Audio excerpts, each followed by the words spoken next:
ಉತ್ತರ ಕರ್ನಾಟಕ ನ್ಯೂಸ್ಗೆ ಸ್ವಾಗತ. ನಾನು ಪ್ರಿಯಾ ಶ್ರೀಗುರು.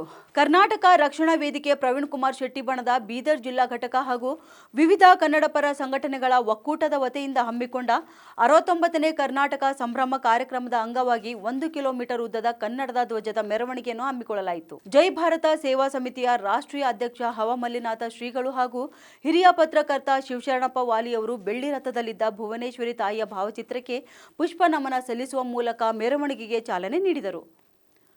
ಭೂಮರೆಡ್ಡಿ ಕಾಲೇಜಿನ ಆವರಣದಿಂದ ಪ್ರಾರಂಭವಾದ ಮೆರವಣಿಗೆಯು ಮೈಲೂರು ಕ್ರಾಸ್, ರಾಮ್ ಚೌಕ್, ಬೊಮ್ಮಗಂಡೇಶ್ವರ ವೃತ್ತ, ಬಸವೇಶ್ವರ ವೃತ್ತ, ಭಗತ್ ಸಿಂಗ್ ವೃತ್ತ, ಡಾಕ್ಟರ್ ಬಿ.ಆರ್. ಅಂಬೇಡ್ಕರ್ ವೃತ್ತ, ರೋಟರಿ ಕನ್ನಡಾಂಬೆ ವೃತ್ತದ ಮಾರ್ಗವಾಗಿ ಡಾಕ್ಟರ್ ಚನ್ನಬಸವ ಪಟ್ಟದೇವರ ರಂಗಮಂದಿರ ತಲುಪಿತು.